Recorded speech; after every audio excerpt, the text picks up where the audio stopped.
Hi, everybody. I am Michelle Morris from Consolidated Planning Group. We have got a fantastic webinar for you today with Ms. Ann Hughes.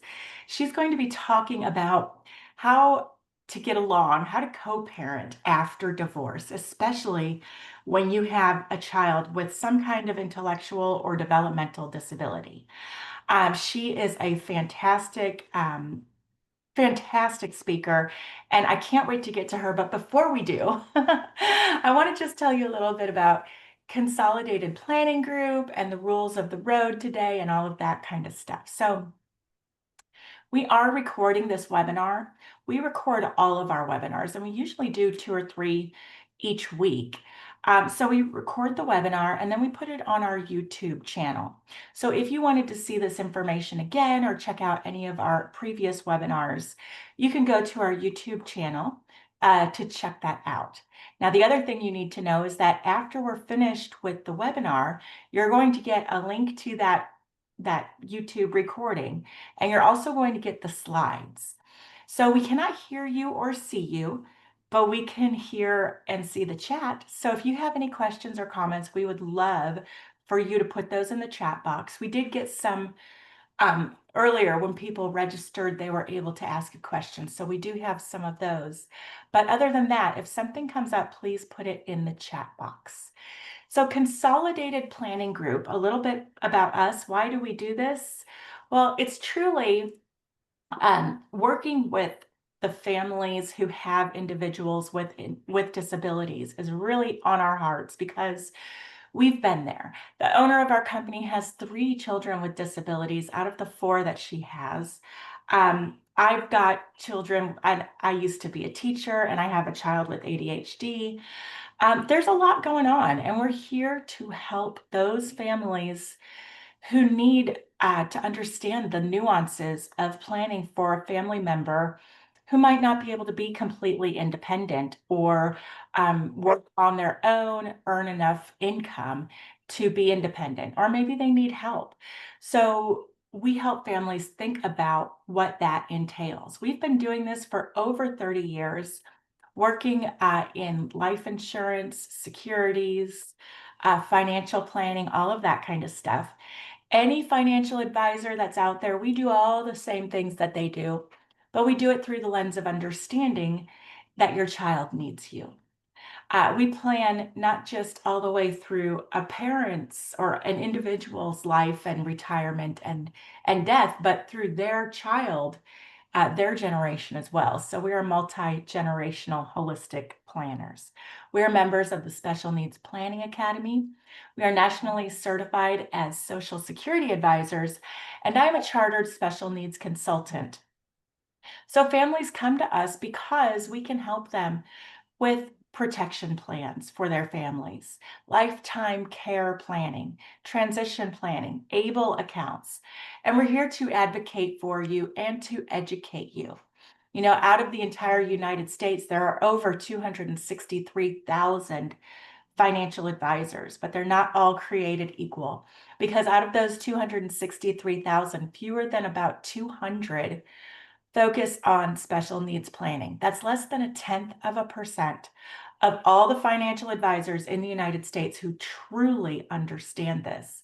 So you're in the right spot. When we're thinking about special needs planning, we want you to keep in mind that now is the best time to start planning. It doesn't matter how old or young your child is. The sooner you start, the better, because you'll have a longer runway to make small corrections, course corrections, and have a bigger impact on your financial future and your child's future.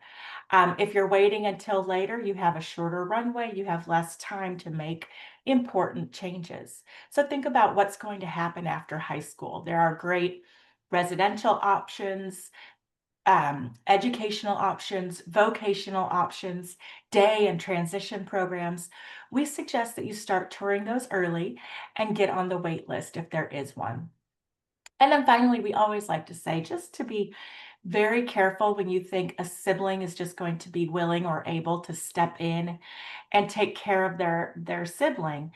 It can cause it can cause some drain and some resentment, and it can cause some issues, even though it seems like it would be the easiest solution. So just be careful with that if you would.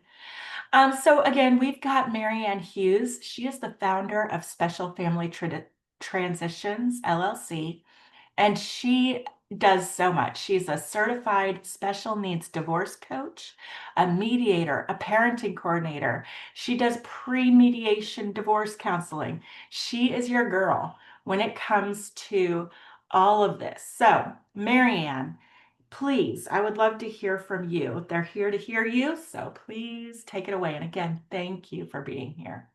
Great. Thank you so much, Michelle, for the kind introduction. Really appreciate that. And yes, I didn't intend to be a divorce coach back in when I was young, but my journey led me here. And that's my passion, is to help families who are going through these challenges, no matter the age of their children, to help them through the transitions for themselves and for their kids. And so for those of you who don't know me, I am the mom of two now young adults on opposite ends of the autism spectrum. And I faced divorce after 21 years. It wasn't something that I expected or planned for, not that we do, but I had to figure out what to do when that became my reality. And I decided to make it about advocating for my kids and what they needed. And that's probably why you're here today, to learn about what can you do to help your kids if you're either thinking about divorce or already divorced. And so in my process in the divorce journey, I spent lots of time, money, and effort trying to get a good result for my family, which I did, but I decided other people shouldn't have to recreate the wheel and go through all the trouble I did. So that's why I formed my company, Special Family Transitions, to help others navigate the overwhelm and complexities that are involved in special needs divorce, as I call it. And as Michelle mentioned, there's so much to think about as you're planning all these different aspects, from financial to the future. And so I'm here to help connect people with resources and kind of share what you need to think about and do next.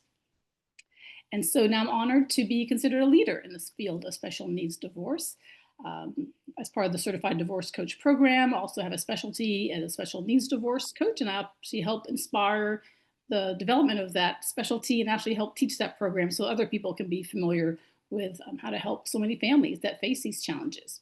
I've also taken training to be more of a neutral party as well, when that would be helpful, to be a mediator, parenting coordinator, and also a pre-mediation coach. So that way I can help people think about all these different aspects as they're going through different challenges, trying to figure out how to speak to their spouse, how to plan for, and how to make things hopefully as amicable as possible in the different things that we face. I also work with a lot of professionals. I'm the co-director of the National Association of Divorce Professionals Special Needs Chapter. So what that means is I get to learn from the experts who are dealing with this on the front lines every day, and I bring in speakers. And so I get personal connection as well as professional knowledge and learning firsthand from those who are heavily involved in this field.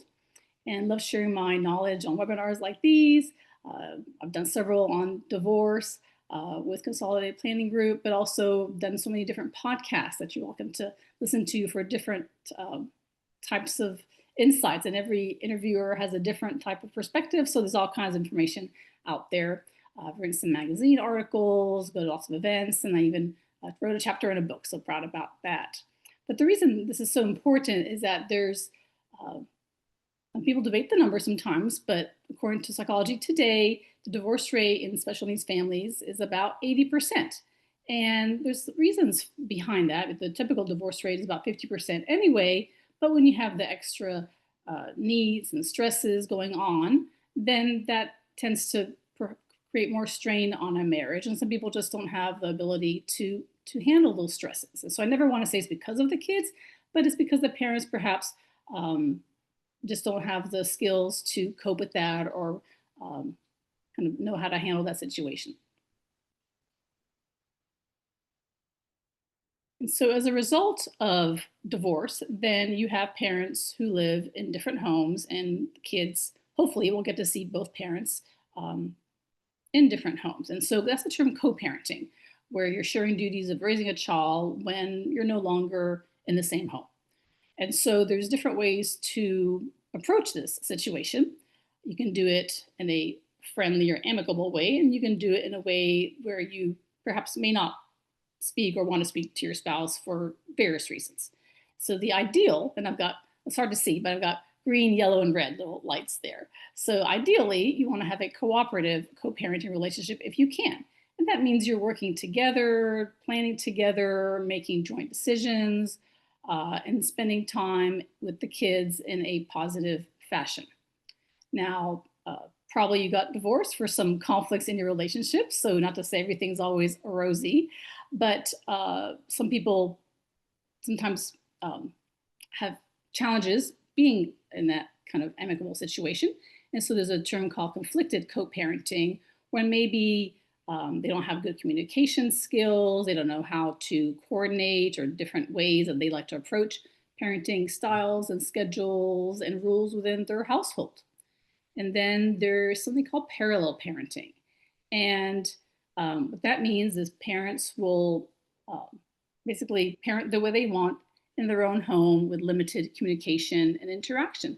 And sometimes you may hear this term used a lot if you have read about or heard about narcissistic personalities or high conflict, or in the case of abusive situations. Sometimes we want to limit contact, or people that's maybe in their best interest or for their mental health to limit contact. And some people don't want to agree to have joint rules and ways that they want to approach parenting. And so in that case, it's called parallel parenting. And so that means we've got to respect how, we do what we want in their home, they do what they want in their home, but hopefully it still takes the child's needs into account and still places them first as much as we can. And so when you're co-parenting a child with a disability, there's a lot of things to consider that are above and beyond what you would face if you had a neurotypical child or one without complex medical needs.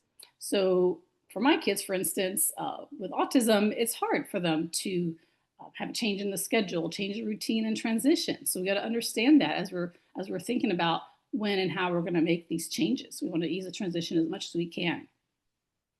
Want to have effective communication with each other in terms of the parents, but also with the child, and how to share that information. We want to think about what should go into that co-parenting plan.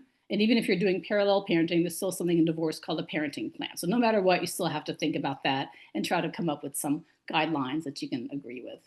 And then there's a lot of legal and financial considerations. As Michelle mentioned, there's so many things to plan for the future. So divorce, when you have a child with a disability, I look at it not just as a one-time event, but you're really thinking about the future, doing a life care plan as part of a divorce. That's why it gets so complicated. That's why for me, it took years to get through the divorce process. Was I want to make sure that I thought about everything I could and planned for as much as I could so that I wouldn't be a single mom without resources or without ways to support my children or have the support that they needed.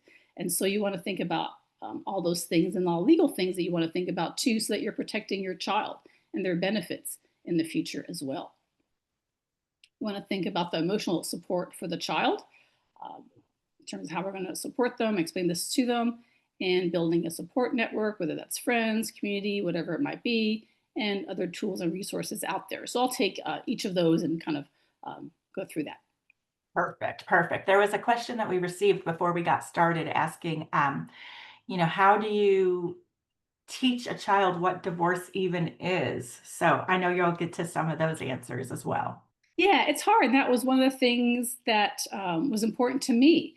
And I'll kind of just jump at it, quickly, kind of throw it out there. We'll talk about it some more. Is I tried to find help for my children, and one of them having more intellectual and developmental disabilities was not able to be a candidate for the people that I found. I tried really hard for a mental health professional to have sessions with them, even play therapists I visited, and they weren't able to really help me with that. Now, there are people that I've learned about since who perhaps can help, but at the time, it really it came down to me to support my kids through this process. So I created what they call a social story, and some people may be familiar with social stories that they've seen at school or through behavior clinics or other things, where you're explaining it in a very gentle way, age-appropriate way to reduce the anxiety. And so I have an example of how I did that for my family on my YouTube channel, which you're welcome to look at that video, and also happy to help people create one for their family as well. But so basically, what do you want to think about as you're easing transitions for the child? So the um, emotional sensitivity. So a lot of kids who are neurodiverse or other challenges may have increased anxiety. They get distressed with different transitions, like we talked about, and so we want them to express those emotions, have someone to talk to or help them through that. And how do we do that when maybe they're not verbal? So what I did in these slides is I have kind of what they may be facing, how to and some ideas, and then I found a light bulb with a heart in it. And so those are the ones that are special needs specific, some ideas of things that you can do for your family. They may not all work for you. You can tailor as you need to, but these are some ideas that I thought were helpful. So we talked about finding a psychologist that has a special needs specialization in any of this process, whether it's a mental health professional, financial, divorce coach, legal representation. You want to find somebody who has that experience with special needs and makes a huge difference in your process. And financial services. Financial, definitely. Exactly. I meant to say that. Sorry if I did. Yes. And you may find that some kids are, as any child maybe, especially when they're young, have a very strong attachment to their caregiver, especially their primary caregiver, and have a big issue with separation anxiety. This could be when they're young, and it could be when they're older also. So these tips can apply to people whatever their age, whether they're very young, or as my kids were about, when they were teens, almost graduating from high school at that time. And so the point is we want to introduce changes slowly. We don't want all of a sudden, if we can help it, for one parent to be gone and out of the picture. We want to build up to that so it's not a huge shock to anybody. And if you are going to have a new schedule in terms of when the child will be with each parent, then maybe introduce that slowly. You don't have to all of a sudden, if you decide you want 50-50, all of a sudden one day the child is with another parent that they haven't been used to spending a lot of time with, or whatever it might be. So do it slowly. Maybe just the whole idea of divorce is difficult. So whether it's during the separation phase or after the official divorce, then maybe transition to that. Maybe try have them visit the new place for an hour, maybe show pictures first, maybe then a couple hours, maybe then one overnight, and then build up to more time. That tends to help also. And what you can do is also have like a favorite comfort item that they can take to and from, or maybe have a duplicate one for each home if you're worried about it getting lost or something happening to it. We talked about communication can be difficult as well, especially when they can't express themselves. And so I know it was the case for one of my children, and maybe both in different ways, but we're going to see some behaviors, some outbursts, some different things they may express at school or at home or in social settings. And so we want to find ways to help them through that. And one thing that helps is to have a visual schedule, like they do maybe at your child's school, that tells you what's going to happen next each day. So that's part of them reducing anxieties by having more control or feeling like they have control over what's happening next. And so having a schedule about what your day might look like, or even a calendar about when they're going to be with each parent, so they can visually see that, even if they can't express that or ask that question directly. Their routines are disrupted, as we mentioned. Sometimes that's really important to them to have that continuity and consistency in their routine. And so Michelle and I were talking about our vacations before this webinar. And so we talked about going on vacation and going to different cities. So just think about that magnify when you're having to pack a suitcase, having to plan a trip. It's very stressful in a lot of ways. Sure, it's fun and we have fun when we get there, but the whole process of having a change and getting ready for a change can be stressful. And so we want to reduce that kind of stress as much as possible. That's why I don't recommend a lot of transitions back and forth during the week, perhaps, depending on, unless your child can handle that, because just moving from house to house can take time to decompress. For instance, some people They may have a great time at the other parent's house, but when they get back to another parent's house, they may just unload and um, maybe that's their safe space and they can then feel like they may not be as regulated, I guess, as they might seem otherwise. So just give people time, the kids time to just decompress. I know when I get back from vacation, I like to just have some quiet time as well. So just respect that and realize that that may cause some stress to be going back and forth like that as much as so trying to manage that as best you can. And then sensory sensitivities are a big issue sometimes. New environments can be overwhelming, especially if they're not used to something, if the lights are bright or the noise is loud in the neighborhood or house or different things they're just not used to. So that's why we want to take time to adjust. And if like for my son, when we go on vacation and go out in public, he has his headphones that he carries if it's loud. And so those are kind of things, strategies that you can employ. I know some schools have like a little quiet corner with soft lighting and comfort toys and sensory toys, and maybe try something like that in each home to see if that might help as well. And social skill development can be impacted in terms of how they then relate to different people and anxiety they may have around new places and people as well, especially if then being introduced to um, new people in the other person's life, for instance. And so, and especially if there's switching schools, that causes a lot of change.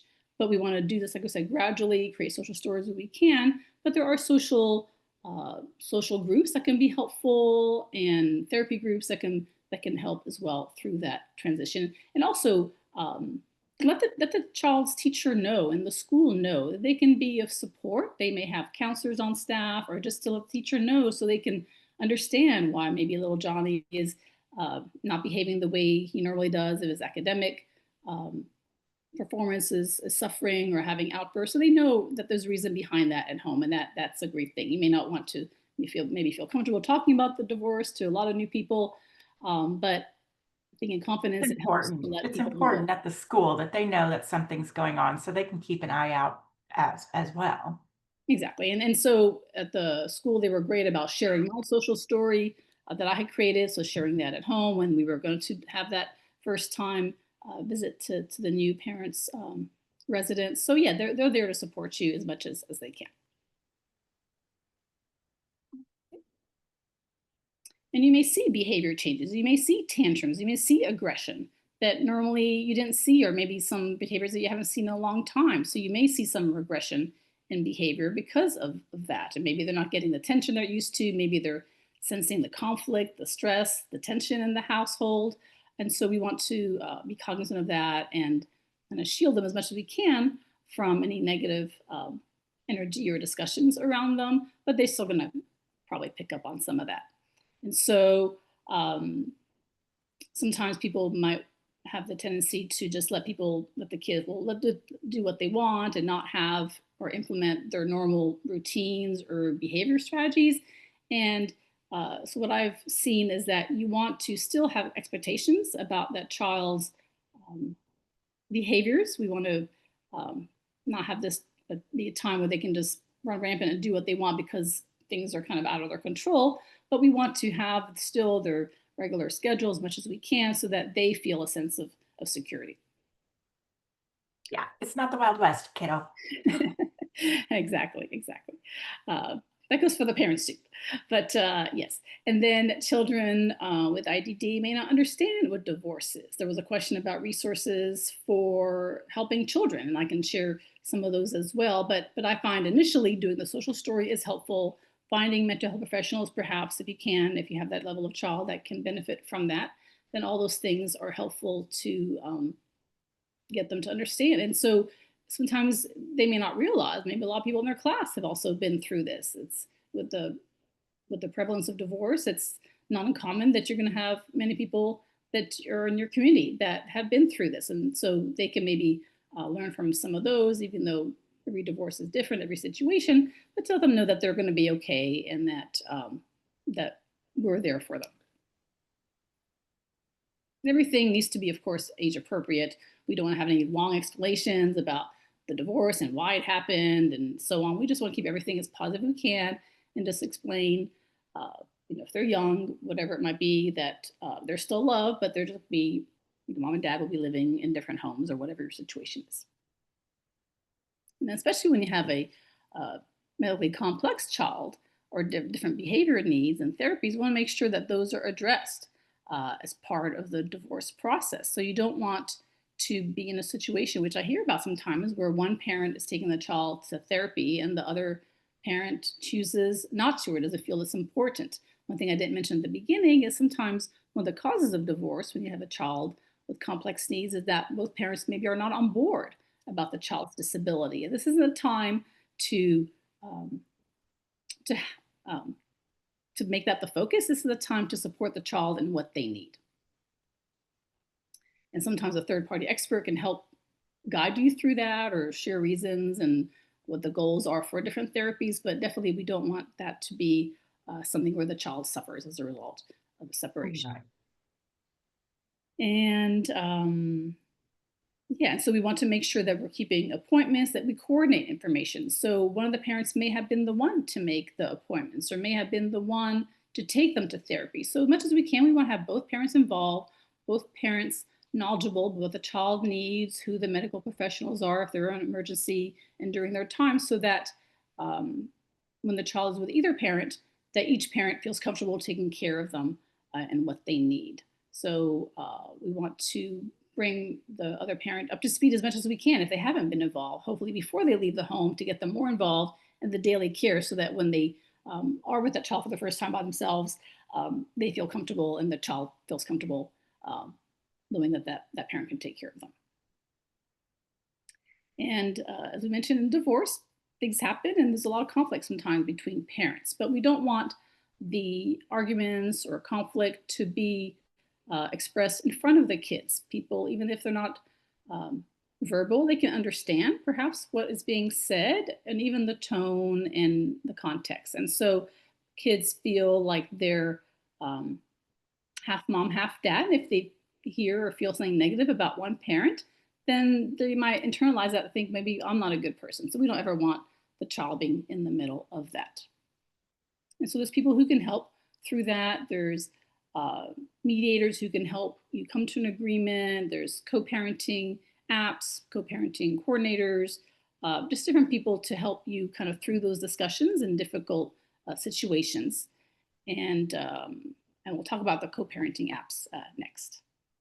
Fantastic. But if somebody wants, someone to help them walk through it with them, there's co-parenting apps, but they could also call you and hire you, right? Exactly. Yes. So I'm there. I'm not an app per se, but I'm here Mhm. to help you. And so this is a great segue into this slide here. There you go. Excellent. So working with professionals on effective communication. So for a lot of us, this is the first time we've been through this kind of situation. And so we don't truly know what to do and how to do it and when to do it. And so we want to find professionals, hopefully that they can help us learn, practice, and implement techniques and strategies where we can improve the relationship and the communications so that we're reducing the conflict and stress between us, between the parents, as well as throughout the whole household and the relationship, even during co-parenting and in different homes. This could be before divorce, during, or even after as well. So, so there's certified special needs divorce coaches, which I do, which I am. Like me. Coordinator, yay, me. And I've also taken mediation and family mediation. So not that that's my primary focus as being a mediator to, take to an attorney or have you do your final um, um, MSA at this time, but I'm here to help people have discussions so they can come to agreements, they can consider what's in the best interest of the child and figure out how to work together. And so I've gone through a lot of communication trainings. Recently did a NLP, neuro linguistic training kind of program, all about communication. I'm taking another one this week. I've been through a lot of disability programs. So even though my kids have autism, I'm familiar with lots of different disabilities and complex needs. I was in the Lone Star Lend program, if you're familiar with that, for people in Houston. So I've had opportunity to, just from my daily life as a mom of kids with special needs, and through the IP process over the years and formal learning as well, definitely have a good understanding and can relate to what you might be going through and some of the challenges you're facing. Now, what I am not is a mental health professional. So I don't do um, counseling per se or therapy. And so there are people who do that and who are great at that. So I definitely would advise that you do that in conjunction with working with other professionals. There, yeah, there are some that are local. There are some that people will work with across the country as well and do remotely. Um, but yeah, there are, and so some people ask, what is the difference between a coach and a therapist? So usually for adults, for children, maybe a little bit different. I don't coach children directly. That's not my role. But therapists will help you look at the past and the traumas and kind of what led you to the point of divorce. Whereas as a coach, I help people focus on where they are now and how to plan for the future and get a good result in their process. So that's the way I come across it, looking at the current state and future planning, whereas a therapist may look at what brought you to this point. And so we talked about co-parenting apps, which basically means there's third-party apps out there, some for a fee, some without a fee, that can help you if with communication and tracking and scheduling and sharing medical information, all kinds of things. So one that's really popular is called Our Family Wizard. This is the premier one out there that a lot of lawyers and judges would recommend because it is admissible in divorce proceedings and in court. Not that some of them also are, but this one is the strongest one. And it has something very special called a tone meter. So sometimes, as we know, sometimes we compose a note and send, and I'm thinking, oh, that probably wasn't the right thing to send. So this will kind of look at the language you're using and suggest other softer, kinder type approaches. Because what I've learned and find in divorces is that sometimes things are exacerbated because of the language we use and the tone we use and the attitude we use. So we want to keep things as civil as possible and treat people the way they'd like to be treated, which is kind of the golden rule and so on, right? But it's especially important in divorce, especially even more so in co-parenting. So for instance, as an example, today, my ex and we had a civil relationship, shared some information. Well, I could have sent a response that really wasn't helpful to the situation, but I thought to myself, okay, what would sharing this information, what would it accomplish? And it wouldn't accomplish anything. So basically, if it doesn't affect the child or it's not going to change something significant, then maybe keep some things to ourselves is probably a good approach as well. But basically, so Our Family Wizard, even there is a fee associated with it. A lot of people don't know this, and I learned this recently. I'm happy to share the application for this. Is if you have a child who receives Social Security benefits or some government support, then you may be eligible for Our Family Wizard without a fee. So just keep that in mind. Now, there are some other ones that don't have fees, like AppClose and Talking Parents, but their functionality is not as robust. But some people choose to use those, and depending on your reason for using it, that's fine too. What I also will say is that we want to document conversations, just so that we can maybe track things or remember what we agreed upon. But also, if you're in a legal situation, you might need those communications for different purposes. So just want to put that out there. But what you can do, of course, is if you have a good relationship, and I would still recommend things in writing as much as you can, but you can also send emails. Some people send texts. Texts are a little harder to kind of look through and share if need to and reference. But one thing I was doing, I didn't personally use a co-parenting app, is I would have a weekly email about kind of what's going on with the kids and what questions I had and information to share. And so even if the other parent chooses not to respond or not to do that on their end, that's okay. You've done what you need to do as a parent to share information. And so the parent may read it, they may not do it on their own, initiate it, but that way they can know to expect that perhaps, and that could be very helpful for many things. what about, I know there's one called Cozy Family Calendar. Is that one on your radar? I've heard about that, but I haven't seen that one personally. But yeah, there's a lot of them out there. These are just the top ones that people tend to use, but there's several out there as well. Now, before we go on into the next step, I wanted to add, there's a question in the chat box. Do you support families during mediation as the coach and you're there with the mediator, or you're a mediator for divorce courts, or both? So, so, so, to be in a mediation setting, to be invited, you have to have the approval of the mediator and all the parties. So we'll say that. Um, so I can do that, and uh, I'm able to do that, but everyone has to be in agreement. Now, that's not to say that if during a break you reach out to me if I'm your coach and ask me some questions, want to get some support, I'm able to do that. But to be physically present, that requires approval of the other parties involved. You'll find a lot of times in mediation that it's what they call shuttle mediation. So you're in one room with your attorney, the other parties in the room with their attorney, and the mediator's going back and forth. So in that case, I would be in that room. You can choose to have mediation that has all the parties together. And so, um, depending on who your lawyer is, they may or may not use that approach. So, you want to see what's going to work for you. There's also opportunities for you to have mediation um, before you engage with lawyers or outside of lawyers to come to an agreement, which then you can take to a lawyer to write up. So, there's also different ways to mediate. A different training I took recently is to be a pre-mediation coach. So I help people prepare for mediation. In that case, I'm working with one party, not both. But to help them be prepared, a lot of times in mediation, people have not thought about things they're going to be discussing or how to present proposals and how to come to an agreement and how to get through the whole process. And so I'm happy to help people in that way too. And so even though I'm not at this point um, being the sole mediator that's working with both parties to come up with what they call a marital settlement agreement, an MSA. Now, what I can do, and that's the thing that goes to the judge for signature to make your divorce final. So I'm not in that role currently right now.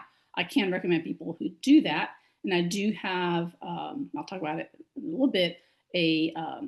Another effort that I started with another divorce coach called Divorce for Special Needs Children. And there we have mediators and financial people, Consolidated Planning Group is there, as well as people around the country, and a lot of them work virtually, so it doesn't matter if they're not located in Houston, that have that expertise and can fill that role as well. So I just wanted to share that. So one thing I can do with couples, and it would be more of a neutral type of engagement, is I'm there to help facilitate the communications, help them have discussions, help them come to agreements, and then with a memorandum of understanding, then they can take that either to their lawyers or one lawyer or whatever it might be. So that way they can come to an agreement on kind of where they are and what they would like, and then they can finalize the legal language. So there's different ways. And so as a coach, I'm there supporting and advocating, helping one parent advocate, but in the other roles as a parenting coordinator and as a mediator, I'm there as a more neutral party to help the people come to agreements. Thank you. Sure. And of course, I always bring in experts. If I can't answer those questions, and you should definitely seek out financial support and people who fully understand that and plan for the future in those respects as well. And so, this then we talked about parenting plans as part of the divorce agreements, things you have to think about and put down on paper. And so I'll go through several different points here. Once again, I'm not a lawyer, so I don't give legal advice, but just to put that out there. So there's different custody arrangements out there. You may hear the terms joint or sole custody. I can tell you in Texas, there's something called joint managing conservatorship. So it's really not common to have sole custody, and that means different things to different people. But basically, with the JMC, as they call it, my understanding is that you're both involved, you both have responsibilities for the child, but you could have different decision-making authorities, and we'll talk about that. But basically, we'll talk about how much, when and where and how the child can spend time with each parent. And we want to um, make sure that, especially when you have a child with a disability who goes to special schooling or therapies, that we want to consider that as part of the scheduling. And the visitation schedule, so possession schedule, we'll call it that as well, is when the child will be with each parent. Um, we'll talk about what's available. I'm in Texas. I know some people around the country and different places may be listening to this, but I'm going to share examples for Texas. For instance, there's vacations. A standard order may have like 30-day vacation time with a parent over the summer. That's a lot for a child with that's not used to being away from home. So maybe maybe that's not what you do. Maybe you can break it up in different ways. So the point is, you can tailor anything that you want, but some of these things are guidelines if you can't come to an agreement. And you do need to be careful because there are certain rules and regulations as they relate to things like SSI and Medicaid, whereby if a child is out of the country for more than 30 days, they could lose some of their benefits. And we had a situation where one parent was working with us and the other parent wanted to take the child out of the country for 31 days. And we had to tell them, no, don't do that. You have to keep it 30 days or less because that child could lose out on some of their state and federal benefits. Right, those are all important things to learn about and to make sure that you follow for sure. Yeah. And then we talked a little bit about decision making authority. So even though you may be have um, joint authority, one person can still have the final decision making authority. So what that means is, um, instead of having 50-50, some people, for whatever reason, um, insist on 50-50 decision making authority. And that means if you can't agree on something, then what do? You have to go to a tiebreaker. And so, do you really want to do that every time you can't agree on something? Hopefully, both parents are in a line, but a lot of times they're not. And so, then you either have to work with a mediator or a teacher or a medical professional. A lot of times they don't want to do that. And say you're in an emergency situation, do you really, is that really in everyone's best interest to do that? So if one parent has been involved with the child's education planning and healthcare decision appointments, maybe they become the final decision maker while consulting and taking the other parents' input and perspective into account. But end of the day, is it have it really helps to have one parent have that final decision making authority, especially if it's not likely they're going to be on agreement a lot of things. I've heard from some educational professionals that some people go into IEP meetings and basically cancel each other out. So we don't want that kind of situation happening. And for communication, about how we're going to communicate, like we talked about, using shared calendars, apps if you need to, whatever, just so that both parents are kept up to speed and knowledgeable about what's happening with the child and can be reached for day to day as well as emergency type situations. Yeah, that is so important.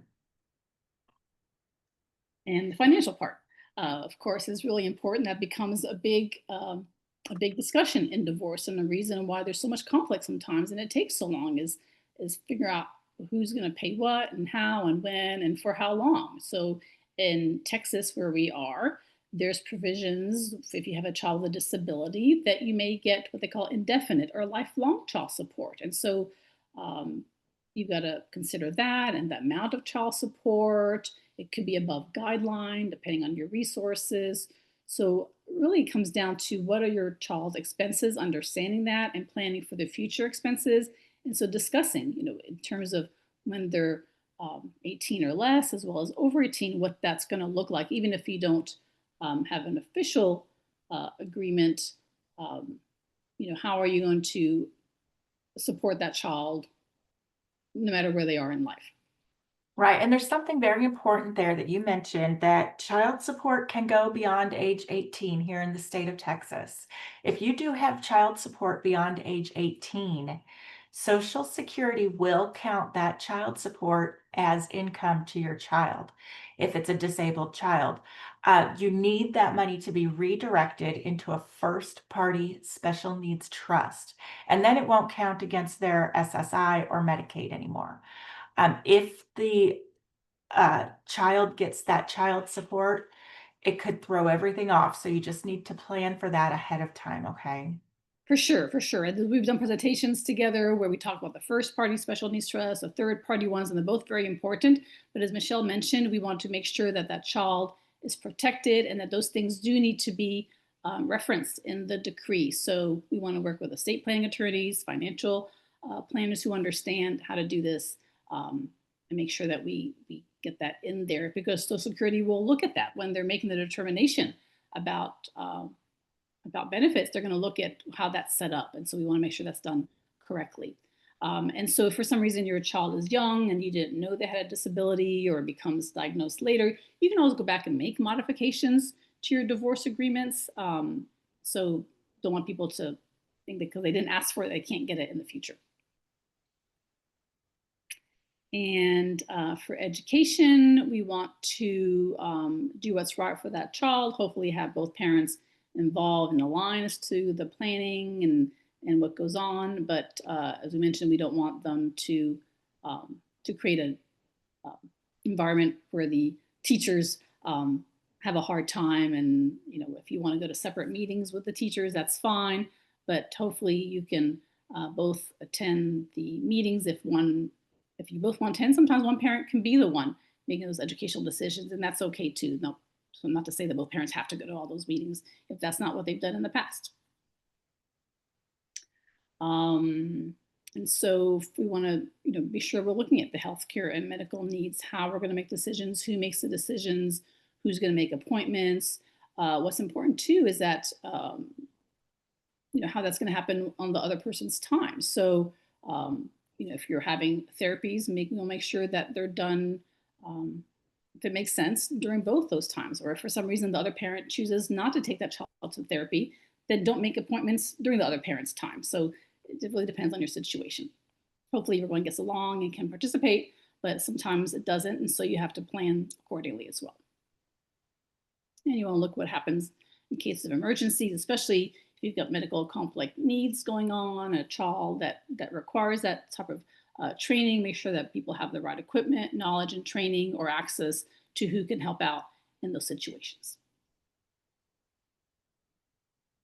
And the transition plan. We talked a little bit about how to transition between homes and minimizing the stress. So the last thing you want to do is make the handoff to the other parent a stressful environment or setting in front of the child.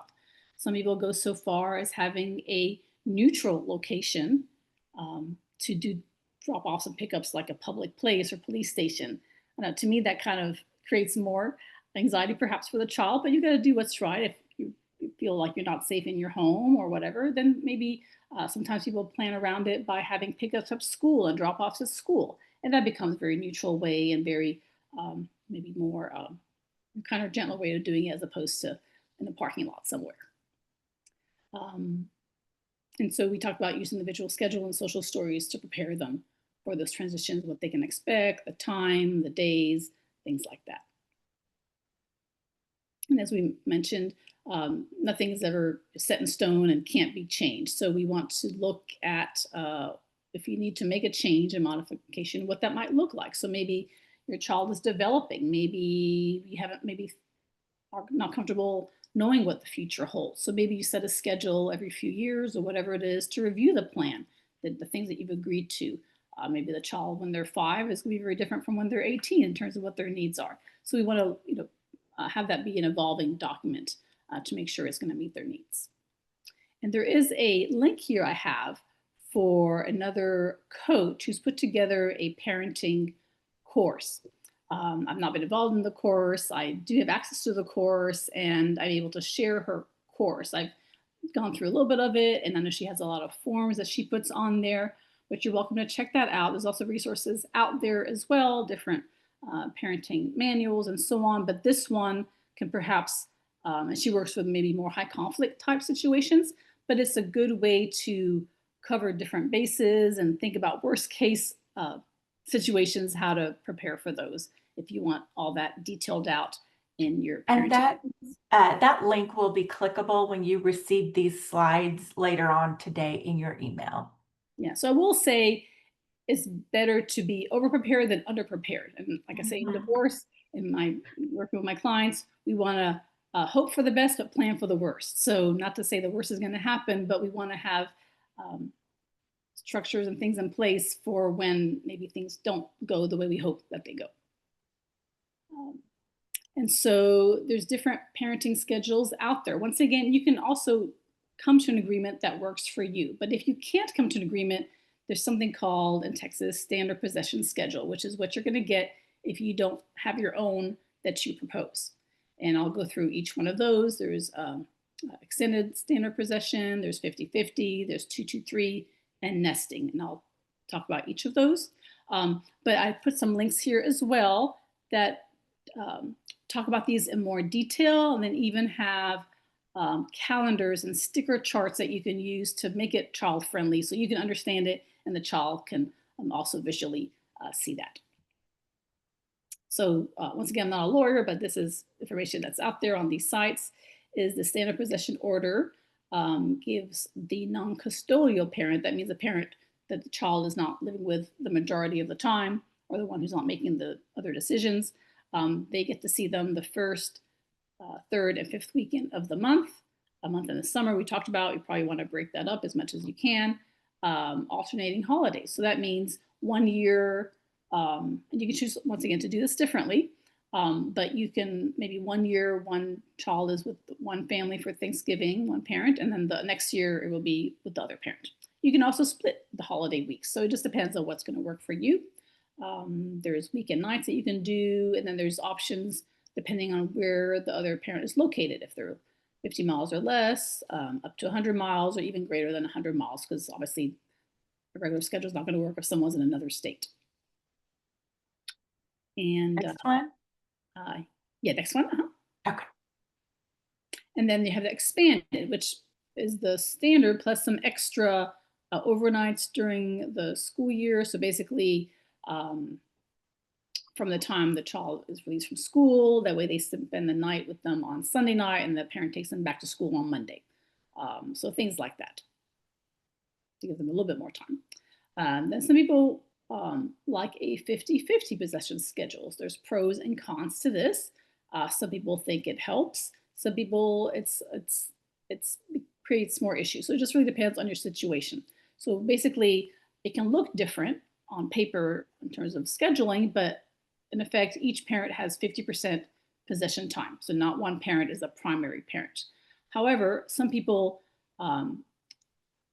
tend to ask for this or request this, thinking if they do this, it's going to be no child support, and that's not the case. So if you want to talk to a lawyer more about this, but basically 50-50 does not mean no child support. Just want to make that clear. Okay. And then there's 2-2-3 schedule, and that means one child will one parent 2 days, the next 2 days with the other parent, and then 3 days. And then continuing on 2-2-3 that way. And so as you can imagine, that's a lot of transitions. So this is going to be, perhaps it works in some cases when they're really close together geographically, physically, and they're really getting along well.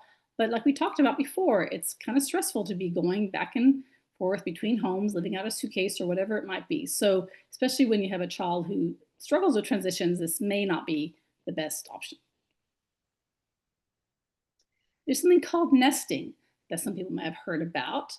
And it basically means that the child stays in one home and the parents come in and out. So instead of the child going to different homes. So it's kind of think of it as a nest. The mama bird is there, and then maybe she's out flying away, and the daddy bird sits in the nest. And so this may work maybe during the separation period or for a short time, but then you have to have access for the other parent to a place to live, either one place, maybe an apartment that they share, or each parent can stay with somebody else at that time, or each rent a place, which can kind of get expensive and so on. So if it works, fine, but you've got to have that level of trust among both parents, because then you're sharing a common common residence with things going on there. Mhm. Um, and so it might work for a while. Some people, I haven't seen it really work past the divorce stage, but I guess you got to see what works for you, and it could be something to look at, or at least be aware of. And so these are kind of my lessons, my takeaways I'd like to share. Is that from co-parenting is you always want to focus on the child's needs and well-being.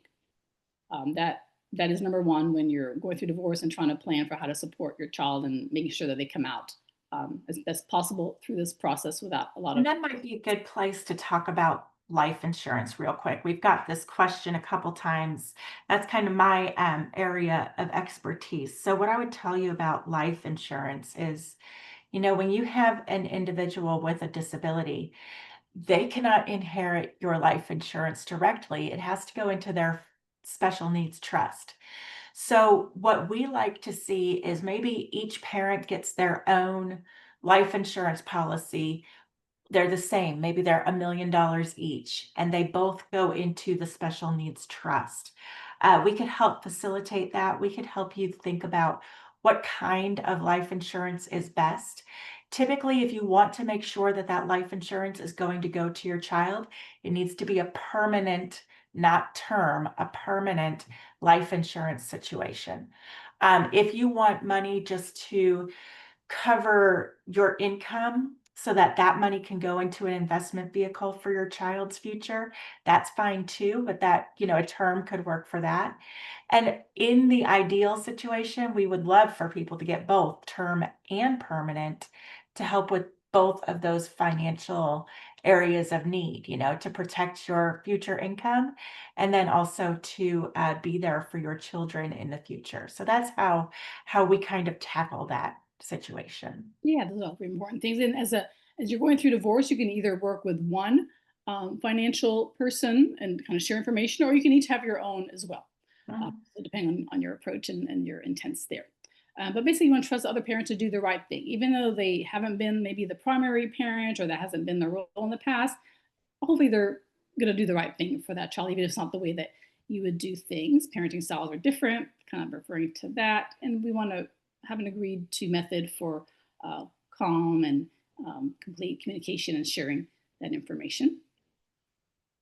We talked about how to support children through transitions. Happy to share more information on that and want to share some other resources with you. There's a book that you can get for free if you have Kindle Unlimited. I wrote a chapter in a divorce book called The Other Side of Divorce, Breakups That Lead to Breakthroughs, about special needs divorce and how I help my clients through that through my RISE framework. I mentioned here's the link to the podcasts and different videos I've done. I've got a whole playlist there of different ones related to divorce discussions. If you're in Houston, this one's targeted more towards the moms. There's a lawyer putting on a in-person seminar on September 13th. Highly recommend that. If you're thinking about or going through divorce, even if you don't choose that lawyer as your attorney, it's great information. Myself and other experts will be there. And then with the organization, this new venture I'm starting, we're going to have a summit in January. I don't have the exact date yet, but there'll be lots of information and presentations there that will be helpful to you as well in terms of divorce and co-parenting. This is that RISE framework I was talking about. There's a little mini course I created that goes through that, has a really great information to get started and how to advocate for your kids. And that's a link you can get to learn more about that. And this is the website I was telling you about, Divorce for Special Needs Children. So if you need some support, whatever it might be, before, during, after divorce, taking care of your child, then there's some great resources there. And this is my information, just in time. I know ours Yeah. about to end. So there's a QR code there that you can reach out to me. There's a contact form on my website. Please feel free to email me, reach out to me anytime. I share lots of different events and things going on to support the community and support people going through divorce, but also other transitions as well. Most of the information I share right now is on my personal Facebook page, it's under Mary Ann Hughes, but I also have a private group and all my social media across different platforms is at Special Family Transitions. So definitely follow me there. Reach out if I can help in any way. And thanks so much for having me share this information today. We're so glad you're here. As you go through these slides later on, this is just a quick list of things to be thinking about, things that we at Consolidated Planning Group can help you think about and answer questions for you and walk through with you. We are not attorneys either, but we can refer you to great attorneys who work in the special needs community. This link will take you to our upcoming webinars so that you can pre-register. This is our entire team. It's two sets of husband and wife financial advisors. We're a small independent firm, and you can get a free Zoom consultation with us by following this QR code, calling or emailing the office, or you can call or email me directly, and I would set up your consultation. These are usually 30 to 45 minutes. We ask you to fill out a short questionnaire before the meeting so that we know a little bit about you going in, and then we're there to answer your questions. We'll talk about you and your family, and then how we could help you. All of our social media links are down there. And I just want to thank all of you for taking the time and the step of learning more for your children, being there for them by being here with us today. And thank you, Marianne. You're always great, a great speaker. I appreciate your help today. And thank you, everybody, for being here with us. If there's any further questions, we are out of time for today, but please feel free to reach out and communicate with us. We're here to help you. So thank you all. I hope you have a fantastic day. Have a great summer. Enjoy those few more weeks off of school, and we'll talk soon. Bye, everybody.